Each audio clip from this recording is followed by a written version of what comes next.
Good afternoon, ladies and gentlemen. Thank you for your patience today. The cabinet meeting ran a little long, and then obviously, as I think some of you saw, Secretary Kerry and his counterpart spoke in Geneva. I wanted to allow you the opportunity to see that before I came out. Before I take your questions, I wanted to make two statements. First, on Wednesday, this coming Wednesday at 10:45 a.m., the President will address business leaders at the quarterly meeting of the Business Roundtable. The event will take place in D.C. at the Business Roundtable office.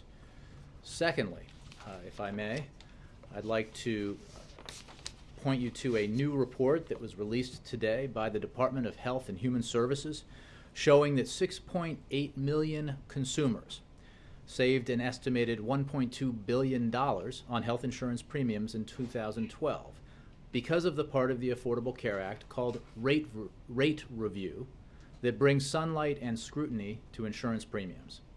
Now, in every state, insurance companies are required to submit for review and justify any proposed health insurance premium increase of 10% or more. In other words, the days when insurers could post double-digit insurance premium increases without transparency and accountability are over. Now, this is one of many ways that American families are saving under the health law. For example, the 80-20 rule, which requires insurance companies to spend at least 80% of premiums on health care or provide rebates to their customers, saved 77.8 million consumers $3.4 billion upfront on premiums last year. This is separate from and in addition to the savings I mentioned at the top. Also, insurers that did not meet the 80-20 rule provided 8.5 million Americans with $500 million in rebates, averaging $100 per household. So today's news is the latest example of how the Affordable Care Act, along with state efforts, continues to bring scrutiny to health insurance rate increases and is saving consumers real money as a result. Now I will take your questions. Jim. Thanks, Jay.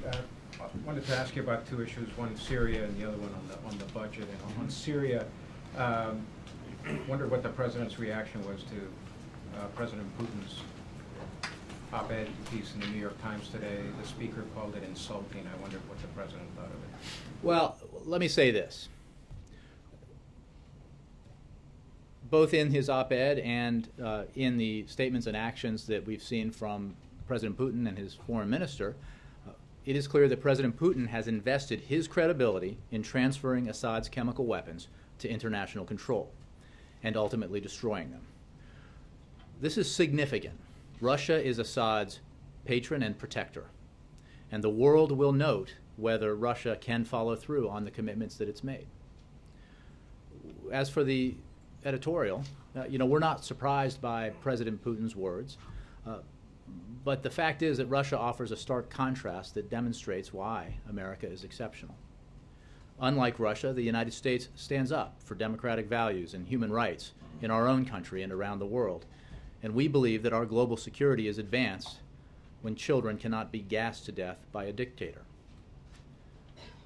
It is also worth noting that Russia is isolated and alone in blaming the opposition for the chemical weapons attack on August 21st. There is no credible reporting, and we have seen no credible reporting that the opposition has used chemical weapons in Syria, and we have been joined by now 34 countries in declaring that the Assad regime is responsible for the use of chemical weapons on that night. Even Iran, which is fighting on Assad's behalf in Syria, has publicly blamed the Assad regime for the August 21 attack. In addition to the intelligence pertaining to the regime's preparations for the attack and our post-attack observations, it is common sense that the opposition does not have the capabilities to have carried out such a large-scale coordinated rocket and artillery attack from a regime-held neighborhood, targeting opposition neighborhoods. And I think it's worth also pointing out that there's a great irony that in the placement of an op-ed like this, because it reflects the truly exceptional tradition in this country of freedom of expression. And that is not a tradition shared in Russia, by Russia, and it is fact freedom of expression has been on the decrease over the past dozen or so years in Russia. Having said that, the point I made at the top is the most important point. Russia, as we saw just now in Geneva, has put its prestige and credibility on the line in backing this proposal to have Syria, the Assad regime, give up the chemical weapons that until 2 days ago it claimed it did not have, turn them over to international supervision with the purpose of eventually destroying them. And we are going to work with the Russians to see if this diplomatic avenue to resolving this problem can bear fruit. And that is absolutely worthwhile and the right thing to do. As you mentioned, Secretary Kerry just spoke. These talks that he's conducting in Geneva are occurring on the same day that there are reports of increased U.S. military assistance to the opposition forces. Do those two tracks kind of cancel each other out? Is there a chance that additional military support actually undermines the diplomatic track that Secretary? Well, without confirming specific reports, we have said for quite some time, the President on down has said that we have been stepping up our assistance to this Syrian military opposition, no question. And in June, the administration announced that following credible evidence that the Assad regime had used chemical weapons against the Syrian people, this is prior to the massive attack on August 21st, the President had authorized the expansion of our assistance to the Supreme Military Council in Syria. That's the opposition's military arm. The expansion of assistance has been aimed at strengthening the cohesion of the opposition and the effectiveness of the SMC on the ground, as well as assisting their efforts to defend themselves against a regime that has shown no boundaries in its willingness to kill civilians. So I think it's an important distinction to make, as we have all along in the wake of the August 21 attacks and in our response to them, that the issue of Assad's chemical weapons is distinctly problematic and is separate from, although it is part of the civil war, it is separate from our policy response to the civil war in Syria. And that response is built around humanitarian support for the Syrian people, assistance to the opposition, including assistance to the Supreme Military Council, as well as an effort with a broad range of allies and partners, including Russia, to bring about a resolution of that civil war through a political settlement, because that is the only way to end that war. So these are distinct tracks. The problem that confronts us by the indiscriminate use of chemical weapons needs to be addressed, and we are addressing that. The President has spoken clearly about his views on it. We are exploring this diplomatic avenue, this opportunity that exists potentially to resolve this by removing from Assad's possession chemical weapons. But we will continue our policy of supporting the opposition in an effort to bring about a political settlement in the Syrian conflict. On the budget, I won't belabor the point because you addressed it a little bit yesterday, but the House leadership is still trying to find a way to get a continuing resolution that funds the government beyond October 1st through the House.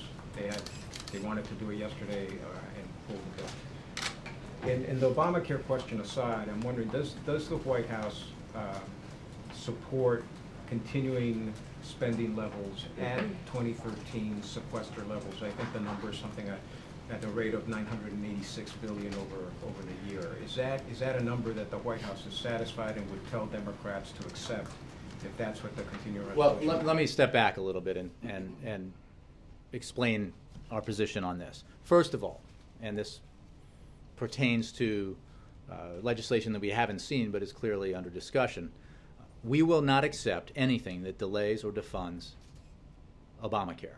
Congress needs to pass a budget and not attach politically motivated riders to their funding bills. Part of a persistent effort to refight old battles, to overcome the fact that this is a law that was passed by Congress, signed by the President, and upheld by the Supreme Court. A law that has already provided enormous benefits and savings to millions and millions of Americans, and that will, when fully implemented, allow for millions of Americans who could not afford insurance in the past to be insured, for millions of Americans who have pre-existing conditions to have the security of health insurance, that they did not have in the past. These are significant benefits that are provided by this law, passed by Congress, signed by the President, upheld by the Supreme Court. Secondly, we will not accept anything that further cuts the investments we need to grow our economy, create jobs, and strengthen the middle class. We will not absolutely accept the Republican budget approach that further slashes these investments our economy and the American families need. The Republican leadership has said that, at the very least, setting aside all the policy significance of these decisions, the Republican leadership itself has said that it would be politically damaging to them to allow the government to shut down. And we agree, they should not do it. And they should not do it for a host of reasons. So Congress needs to act on this. When it comes to how that plays itself out, we want Congress to responsibly fund government. We have drawn the lines that we've drawn, and we will see what they produce. But is our current spending level something that you would accept? Again, when you're talking about short-term extensions, we would consider a clean CR that prevents a shutdown and allows time for Congress to find a long-term solution to its budget challenges when it comes to avoiding a shutdown. But there are bigger issues that need to be resolved here, as we all know. Today, President Assad said that his government will wait for a month after it joins the Chemical Weapons Convention before handing over information or data about its chemical weapons stockpiles. Is this an acceptable timeline? Well, I would point you to what Secretary Kerry said about this. He outranks me, and we believe that this needs to be done very quickly, and words don't count when it comes to the Assad regime. Actions count. The Assad regime in the past has committed itself to UN investigation into the use of chemical weapons, and for months and months and months refused to allow inspectors in.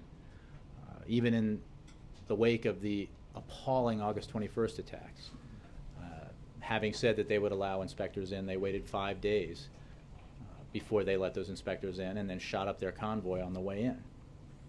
So again, action is what matters here, and delays are not something that we can accept. Secondly, today, General Idris said his opposition forces have not received any military support, weapons support from the United States.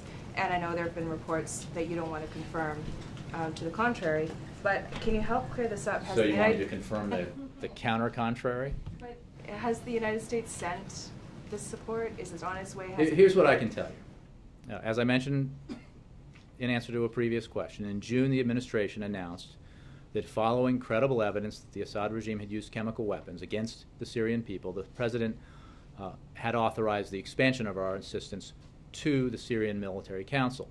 The expansion of assistance has been aimed at strengthening the cohesion of the opposition and the effectiveness of the SMC on the ground, and their efforts to defend themselves against a repressive regime that has shown no boundaries in its willingness to kill civilians. We cannot detail every single type of support that we are providing to the opposition or discuss timelines for delivery, but it is important to note that both the political and the military opposition are and will be receiving this assistance. Does it concern you that he's out here saying we haven't got any? It's important to note that both the political and the military opposition are and will be receiving this assistance. Jim? You were just saying that that you want this done quickly. Why not set a timeline so you can hold their feet to the fire? We are in the process of meeting with the Russians in Geneva, not just Secretary Kerry and Foreign Minister Lavrov, but also substantial teams with a great deal of technical expertise to work on this issue. And I will leave it to them to discuss and explain all of the technical and logistical aspects that would be involved in securing identifying and securing Assad's chemical weapons stockpiles. The objective there is to have a serious discussion about the mechanics of identifying, verifying, securing, and ultimately destroying Assad's chemical weapons. Concurrently with that process in Geneva, there is a process underway in New York at the United Nations Security Council, where we are working very closely with our allies, very close allies, the United Kingdom and France on this effort, and a United Nations Security Council resolution that would be part of it. Obviously, we're also working with the Russians and the Chinese on that effort. So, you know, these teams in New York and Geneva will be better able to talk about how this will work if it is agreed to, and what times and durations would be a part of an agreement. But we're not at an agreement yet. And as I said yesterday, you know, we're approaching this with open eyes. We understand that, and it's important for everybody to remember that, you know, where we are now. 3 weeks ago, UN inspectors were stymied in Syria. Syria would not admit that it possessed chemical weapons, and we had 2 years of a complete lack of cooperation with Russia on the United Nations Security Council when it came to dealing with Syria. Even on resolutions and initiatives that contain no element of force, simply holding Assad accountable for what he was doing to his own people. Those efforts, those resolutions were blocked by the Russians and the Chinese. 3 weeks later, and there's no question that there have been some curves in the road as we've arrived to where we are now. But 3 weeks later, United Nations inspectors not only have inspected the sites that were bombed with chemical weapons on August 21st, but they will be releasing a report about that inspection. Syria, which as recently as 3 days ago was denying it had chemical weapons, has admitted that it has chemical weapons, has said that it will transfer them to international control and that it is prepared to sign the Chemical Weapons Convention. And Russia is putting its credibility on the line behind a proposal to place Syria's chemical weapons under international control. That's a lot of distance traveled in a very short period of time, and it's significant to note that, even as we concede up front that this diplomatic road may or may not prove successful. But it is absolutely worth exploring. And getting back to President Putin's op-ed in the New York Times, he says in that op-ed that we have every reason to believe that opposition forces used chemical weapons. How do you negotiate with somebody who doesn't even agree with you on the facts? Well, I think there's an inherent contradiction in the fact that Russia has acknowledged, and I assume prodded Syria into acknowledging that Assad has these chemical weapons stockpiles, has put forward a proposal that we are glad to see, that Syria, the Assad regime, give up its chemical weapons stockpile, that they be placed under international control and ultimately destroyed. On the one hand, and this is all in the wake of the August 21st attacks, and on the other is making a claim unsupported by any shred of evidence that the opposition could be responsible for these attacks. There's not a lot of logic that connects those two assertions. And as I mentioned earlier, so that's an issue. Well, it's not necessarily an issue in securing and disposing of Assad's chemical weapons stockpile. It's an issue of, you know, a claim in its relationship to the truth and to the facts, but that's one for others to resolve. And I think it goes to sort of the general differences that we've had on this matter. But it's certainly not an obstacle in our view to pursuing this diplomatic avenue. And just finally, you and others have said a lot. I mean, it's safe to say that if there were evidence to support that assertion, the New York Times would have provided a little more space to include it in that article. But there is no evidence. And that's because there also is no logic to the assertion that the opposition that did not have the capability to do this, did not have the weapons to do it, could not have in any imaginable scenario gone to regime-controlled areas of Damascus to fire rockets into opposition-controlled areas or contested areas. It defies logic and probability. But having said that, the most important part of this is the fact that Russia has put its credibility on the line in pursuing this with us and others, and it's an important objective, and we are very pleased to see it, and we are working, as you saw, Secretary Kerry, with his counterpart very closely and collaboratively with the Russians to try to see if we can get this done. And very quickly, just to follow up on that, you and the President of others have said this week, trust but verify. Mhm. The phrase trust but verify has been thrown around Washington a lot this week. Does President Obama trust President Putin? I think the point of that is that actions speak louder than words, and that we will, you know, So he doesn't trust. look. I think that the fact is, if we can resolve this without resorting to military force, if we can relieve a dictator of his stockpiles of chemical weapons so that he can never use them against innocent civilians again, then credit will be due to the Russians and to everyone else who participates in that process to make it happen. We'll see if it happens. John. Jay, just first a quick clarification. You said that the Iranians have blamed the Syrian government. The former president of Iran acknowledged that the Syrian government was responsible for that attack. Okay, so the government of Iran has not made that blame. Okay. First of all, your reaction to the fact that the very rebels that the United States is supporting have issued a statement saying that they categorically reject the Russian initiative. John, our allies, no, right? I understand that, but it goes to the point that we have been making, that there is an ongoing sectarian civil war in Syria. We have been appalled by, as many of our allies and partners have been, by the wholesale and brutal assault that Assad has waged against his own people.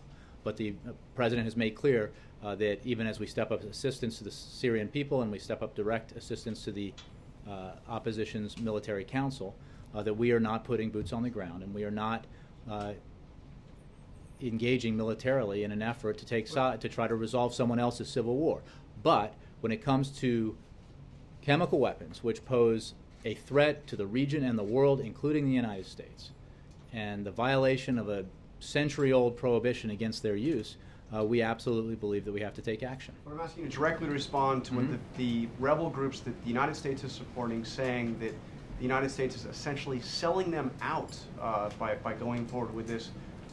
We are Russian providing. proposal. What is your response? My to them? response to that is that we continue to support the opposition, and we are supporting the opposition in tangible ways through substantial and stepped-up assistance. But when it comes to how we resolve the disposition of these very dangerous weapons and how we ensure that a dictator does not use them again against innocent civilians, including children, we will pursue a diplomatic course to see if it can bear fruit, to see if it can produce the result that we desire. In the meantime, as the president has said, we remain ready, and our military remains ready to engage in a military strike if necessary.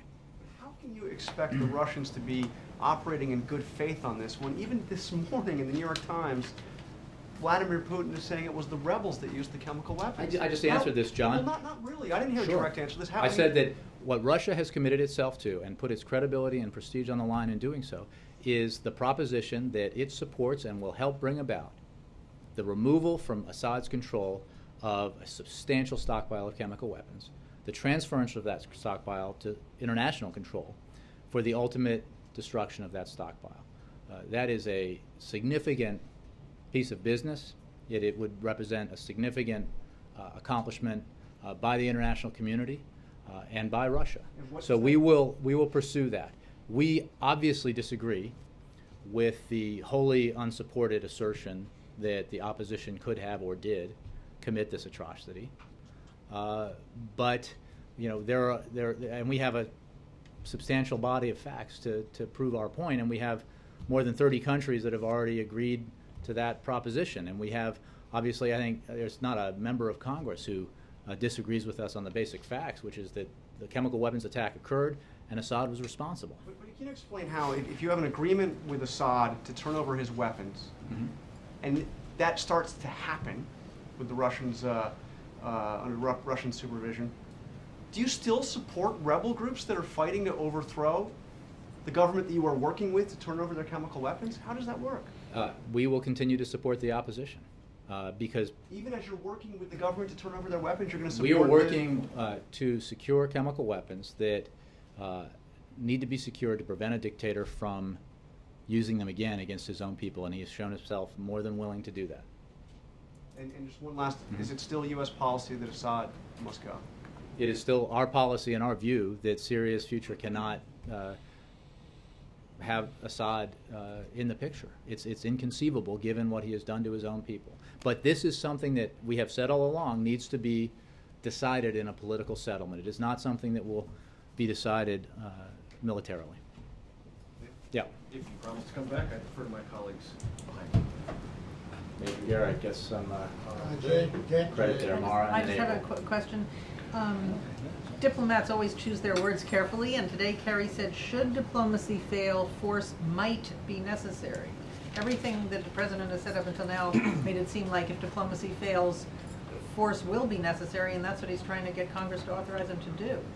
Well, look, you saw a sustained debate here in the United States about the use of force. You saw the president speak about it on numerous occasions. I think the formulation Secretary Kerry uses is allowing that, as we've seen in the last few weeks, there are always developments that we can't anticipate. What he is saying, and let me be clear, is that we retain the option of using a military strike in response to Assad's attack with chemical weapons on his own people, the murder of more than 1,400 Syrians, including more than 400 children, because of the profound ramifications of not holding Assad accountable for the use of chemical weapons.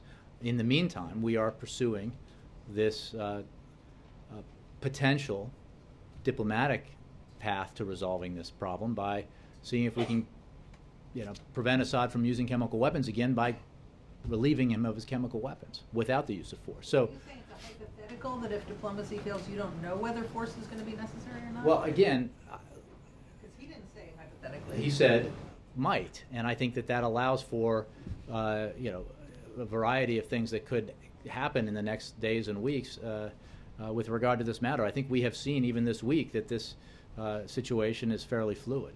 What is clear from what Secretary Kerry said and what I am saying here in the White House is that, and what the President said the other day to the American people, is that he believes, absent a diplomatic success here, that a military option is important to maintain, and that it is the mere pressure, it is the credible threat of military force that has resulted in these rather remarkable changes in position that we've seen this week, and we need to maintain the pressure. I think I said April, yeah. Jay, in reading this op-ed to the American people, what were the messages that you got out of this op-ed from Putin? And also, could you tell us about the message that hand was sending? When research the hand, that the picture of the hand in the article, the op-ed rather, from Putin. I saw it online. I'm not sure. If it's true, if we, well, I'm talking about the definition of the hand.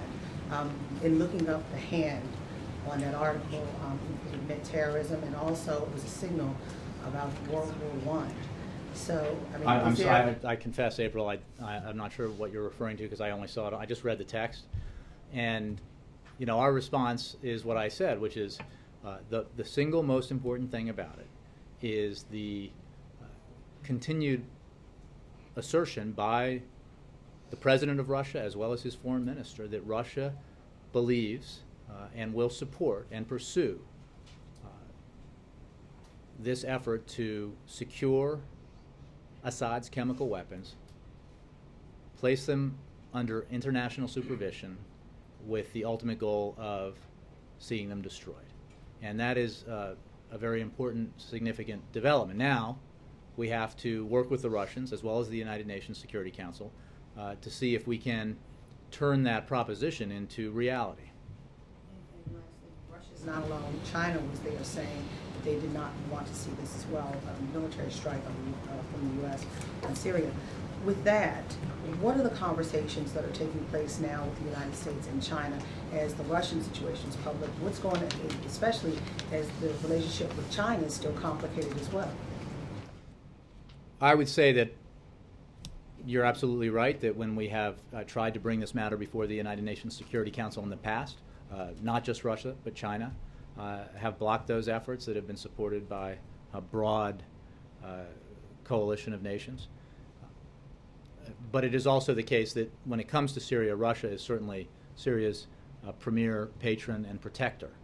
And so we will engage with both nations, but I think that Russia is a major player when it comes to Syria specifically. Well, can you give us any information on I don't have any specifics on conversations in New York with the Chinese. I'm sure Ambassador Power or her office might have more on that. Major, you want me to come back to you? Sure. In our conversation yesterday, Jay, you said it was too early for the United States to say whether or not it would require the threat of military force to be an enforcing mechanism at the United Nations. Still to be determined. Secretary of State Kerry in Geneva, standing next to his Russian foreign minister, added the word might to the idea of military action as an enforcing mechanism. Isn't it now fair to conclude that the threat of military action is becoming less a part of this conversation as the diplomacy moves forward? Well, we are certainly focusing on the diplomacy right now. The President made that clear in his address to the nation that he asked Congress to pause in its deliberations to postpone a vote on authorization. But you know that option. But you're also there are two aspects here. There's the potential congressional vote on authorization and actions by the United States. Then there's a potential United Nations Security Council resolution and the contents of that. These are related but distinct enterprises. The basic position, as the President described in his address to the nation, is of the United States is that the military remains in a position to execute a plan around holding Assad accountable for his appalling use of chemical weapons against civilians. And that remains true today. Meanwhile, we are obviously focused, as you've seen with Secretary Kerry's activities and the activities in New York at the United Nations, on pursuing this diplomatic option. I think that is the right thing to do. It is certainly the responsible thing to explore this avenue and to see if it is possible to resolve this peacefully or diplomatically. Now, you mentioned that we retain the ability to carry out a military strike, but as the Pentagon has noted, maintaining all the destroyers in the Eastern Med is costly at times, and there are operational decisions that are going to have to be made in a couple, 3 weeks about rotations for vessels that are due back. One of them is already 2 weeks overdue. Are those factors part of the calculus as how long this administration will wait to determine whether or not this diplomacy is actually... I haven't heard that discussed. I think that the frame is more about testing whether or not there is seriousness here and whether or not we can devise a plan agreed to by the relevant parties here that can bring about the transfer of those chemical weapons stockpiles to international control. And I think that a lot depends on that process, and that would include some of what you're discussing. Can you help us understand the definitions of seriousness, the benchmarks this administration has in mind when it is determining whether or not this process is serious and moving forward? I think we've seen thus far a degree of seriousness about this that we have not seen before, and that is welcome. And having said that, actions, concrete actions, speak much more loudly than, well, I'm not going to negotiate the way forward from here. That would be counterproductive. Well, I think those negotiating it will know it when they see it, and I will simply say from here that this understandably will take some time, and there should not be an expectation, as I said yesterday, that we're going to know everything we need to know right away. But you saw Secretary Kerry and his counterpart in Geneva discuss what they were looking forward to trying to achieve in their meetings, and we will look for results from those meetings as we move forward and assess the level of seriousness and the commitment here to get this done. Last question. Your goal is to remove all chemical weapons from Syria, correct? The goal here, as stated is to remove from Assad's possession chemical weapons that he has maintained. It has been our assessment, we've gone through this in the past, that throughout this conflict, because the disposition of Assad's chemical weapons stockpiles have been a concern of ours, it has been our assessment that his regime has maintained control of those stockpiles throughout the conflict. I think that's probably where you're going. Right. We've talked to people who are experts in this, who spend a good deal of time analyzing not just the chemical weapons question internationally, but in Syria, and they describe our intelligence about all the possible locations as imperfect, that we may not know where everything is, and we may not be able to catalog. Well, with again, absolute- without commenting on this intelligence matters, I certainly accept that this is a relatively complicated piece of business, A. B, it is still our assessment that Assad's stockpiles have been in Assad's control throughout this conflict. So, I can only point you to that. Obviously, the Assad regime, if it's going to be cooperative in this effort, knows better than anyone where those stockpiles are, and in the process of identifying and verifying the chemical weapons, needs to be cooperative. So we, in the end, need to trust this regime. Well, no, we're gonna verify. If this process moves forward, we're not going to only trust, we're going to verify. Verification is a key element of that process. Yes, sir. Thank you, Hisham, Jay. please. Yeah, thank you, Jay. How would you convince the opposition that rejected this proposal that you still intend to hold Assad accountable for gassing more than 1,000 people? Our objective, Hisham, you're again conflating two objectives here. Our objective when it comes to chemical weapons use, whether through military action, limited in time and duration and scope, time and duration being the same thing, limited in duration and scope, or through a diplomatic success here, would be to to deter Assad from using those weapons again, or if the diplomatic initiative succeeds, from preventing him from using them again by taking them all away. So that is separate. Now, when it comes, and that's what we mean and have meant by holding him accountable for the use of those weapons. Second, when it comes to supporting the opposition, we have and will continue to provide assistance to the opposition, both humanitarian assistance to the Syrian people and direct assistance to the opposition, including to the Supreme Military Council. But I quote here General Idris. He literally accused the United States. I just got this question, and all I can say, you know the parameters of what I can say here, and I will say it again. It's important to note that both the political and the military opposition are and will be receiving this assistance.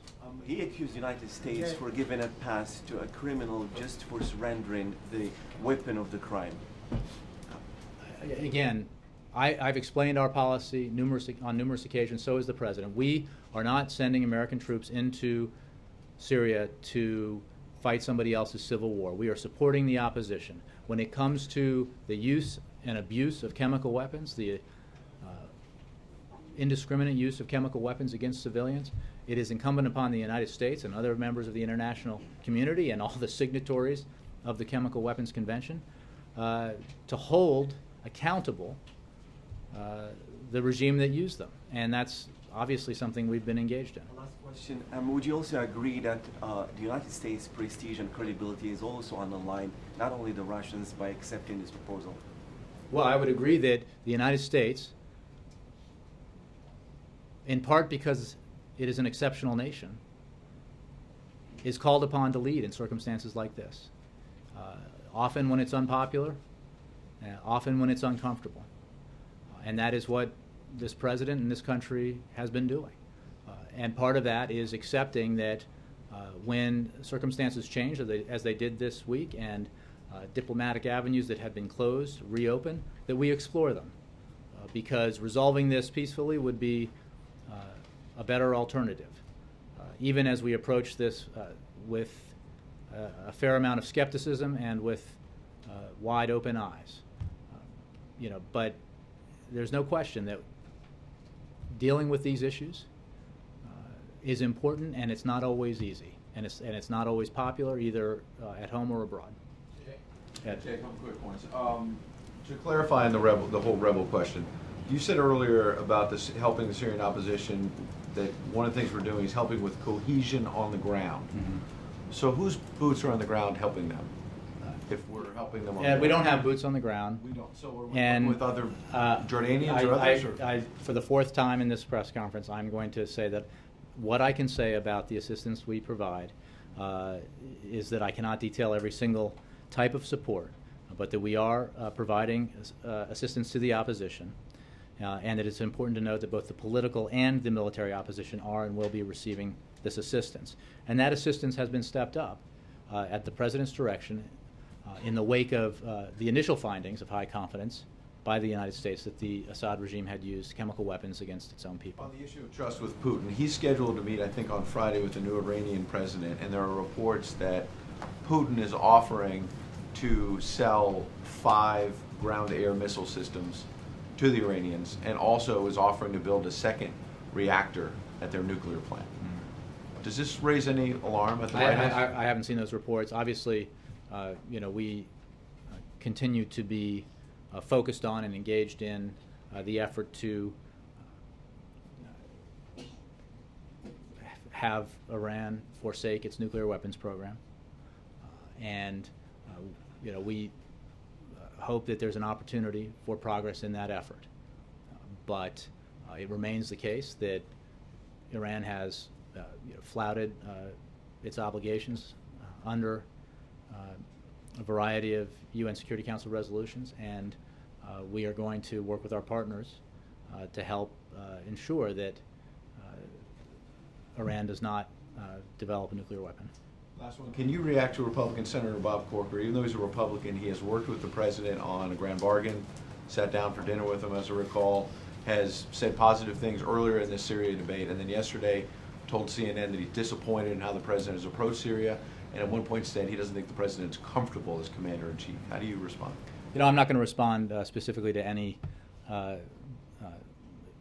individual who might have been offering an observation. I would simply say a couple of things. One, when it comes to our approach to this problem in Syria, the president has been very clear about the need to respond and why it's important that Assad be held accountable.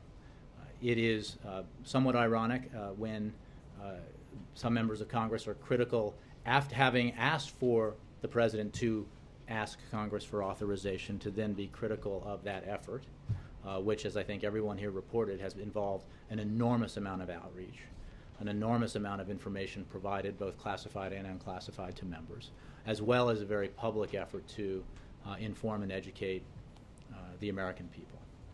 And then I would simply say that when it comes to being commander-in-chief, I think that the American people, at least in my assessment, appreciate a commander-in-chief who takes in new information and doesn't celebrate decisiveness for the sake of decisiveness. And in this case, the president's objectives are clear, and he believes that the American people would certainly support the proposition that if there is a diplomatic opportunity here to remove from Assad's control these chemical weapons stockpiles, that we ought to pursue it. And that's what he's doing. Margaret. Thanks. On domestic politics, does the president or does the White House see the House decision to pull the vote on the funding as sort of raising the specter of a possible government shutdown? Are you concerned that the likelihood of that is growing in light of the latest? Well, I would simply say that the leaders in Congress of the Republican Party have made clear that they understand that allowing a shutdown would be create an unnecessary headwind to the economy, and I think cause political problems for them. And I assume that the combination of those two incentives would compel them to come up with a solution so that we can fund the government responsibly and not engage in these games that inflict unnecessary wounds on our economy right when it's growing and creating jobs, and we're continuing to move out of the worst recession since the Great Depression. Is it primarily Boehner who the White House is negotiating with on budget and debt ceiling, or are there some other I don't folks? have a list of engagements. We're speaking obviously with a number of leaders and members in Congress on this matter. We're obviously working with our Democratic allies on this matter in both the House and the Senate. But again, Congress has a few basic responsibilities, and one of them is to fund the government. Another is to pay the bills that it's incurred. And we simply ask that Congress own those responsibilities. I'm not going to put a... Can I do a quick foreign policy? Yeah. Have you spoken with the president actually about the Putin piece? And here's what I want to ask. It just seemed that he hit on so many hot button things that in theory would get under the president's skin. not a lot of democracy, but a whole lot of Al-Qaeda. You're either with us or against us, comparing him to President Bush. There's no exceptionalism. You've said exceptionalism from the podium like 8 times now, so. I think I said it once. No, like 6. Well, I don't know, I lost count after 5. But, so, does the president think that President Putin was trying to get under his skin and has... The reaction that I gave you is a reaction of the White House from the president on down. The most important thing about this is that Russia has committed itself, and in doing that, has put its prestige on the line, including the individual prestige of its president, behind this proposition that we can resolve this by having the Syrian regime, the Assad regime, give up its chemical weapons stockpile to international control. And that is important. And we hope that Russia, and through Russia, Syria, keeps the commitments that they're making this week. And we will work very closely with Russia in trying to bring this about. And if it is achieved, it would be a significant accomplishment for the international community and broadly, and for Russia. So we hope that these commitments are kept. Yes, Chris. Jay, thanks. I want to go back to You don't think it's the main point? No. Shocked. I Okay. want to go back to the interview that Assad gave today. He said that any agreement would require the United States to stop arming the rebel forces. I know you won't get specific about the type of assistance that the U.S. is giving to rebel forces, but would the United States consider at all scaling back that assistance as a We part are of and will continue, as I've said a number of times here, to support, to provide assistance to the political and military opposition. Would you consider scaling it Again, back? I'm not going to as a part of negotiate this, but our position is that we are providing assistance to the opposition, both the military and the political opposition. So that won't And change. again, you know, conditions and demands placed by someone who a few weeks ago blithely used chemical weapons against innocent children so that we could all watch them die in videos are a little hard to take. And Richard Engel, who's reporting from the region, has reported that thousands of Al-Qaeda members are joining with rebel forces while these diplomatic talks are going on. Does that square with your understanding, and how much does that complicate your efforts to assist? Well, I don't have specific numbers to attach to the assertion that we've made for some time that there are elements of the opposition that are extremist and are not friendly to the United States. And that's why we have throughout this process worked to identify the moderate elements of the opposition and to support the moderate elements of the opposition. But I think Secretary Kerry and others have spoken about this directly. And I guess going back to that, several months ago you said you felt confident that you were able to identify who those moderate elements are. Are you still confident about that, given that there seems to be an uptick in the number of Al-Qaeda forces who have joined? I believe that's the case. We are very deliberate in the process of identifying moderate elements of the opposition for precisely this reason. Carol. Preview, or can you give us a sense of what the president's message is going to be on Wednesday when he speaks to the business roundtable? I am sure he will discuss at that meeting the efforts that we all need to engage in to help the economy continue to grow and help it grow in a way that makes the middle class more secure, because we have always been at our strongest economically when the middle class is growing and when the middle class is secure and expanding. So I'm sure that the economy and economic policies will be the focus of that discussion. I don't have anything specific for you at this time. What else? Yeah, Andre. Thank you. The main point, I think, in Putin's speech is nobody is above the law. I personally admire it the most in the American system, that nobody is above the law. My question to you is very simple. Does this principle apply internationally? Nobody is above the international law as it stands. Does this apply to the United States? Andre. Russia blocked at the United Nations Security Council multiple resolutions to hold Assad accountable that did not even have force attached to them. True or false? They did it deliberately. They did Yes, it they deliberately. did. Because This is the law. It's the law to block holding people accountable. I think that that's a fine position to take, and I understand that that's the position the Russian government has taken. But it is not the position that we think is the right position when it comes to the agreement by 98% of the world's population that chemical weapons ought not to be used and should be prohibited and should be banned, and to support a regime that uses them against its own people is a terrible thing. And above the law. Jay, yes or no? that's not even a serious question, Andre. Kristen. Jay, the congressional picnic, can you say why that was canceled, and does that say anything about the state of relations between the White House? It does not. The picnic was, decisions had to be made about holding it when we thought that there was going to be an enormous amount of activity on Syria. What we are doing is offering a change in the way that the holiday parties are constructed so that members of Congress can bring their families to those parties. Could you address the question of the state of relations between the White House and the Hill going into your fall discussions and the preparation? We obviously have divided government. We have sometimes contentious, sometimes very effective relations with Congress. We work with Congress to get the business of the American people done.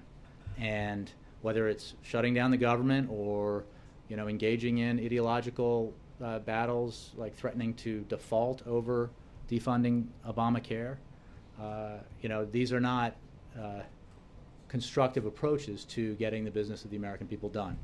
But we keep at it, and we believe the American people want their elected representatives to focus on helping the economy, helping the middle class, and certainly avoiding self-inflicted wounds. So where do you think you are now on that spectrum between constructive I think and the analysts contentious and what did you say, effective? I think that, as has been true ever since I got to Washington, under the Clinton administration and the Bush administration, this is a contested business, and parties hold different positions. Individual lawmakers hold different positions. Congress and the occupant of the Oval Office sometimes are at odds, and that's our system, and you work within the system. Reed, and then Mark. Jay, can you say, did the White House get a heads up on this Putin op-ed from the Times before it was published? And it hasn't quite been clear whether the president himself has read it from the other. I think I've given the White House response. The president reads widely, including the New York Times. So our response is what I've said about it. He's the head of the White House. And did he get any? Did he or the White House? I'm not aware of any heads up, but I'm not. I didn't talk to everyone about it. Mark. Again, in that op-ed at the very end, President Putin said that over time there's been growing trust in his relationship with the president.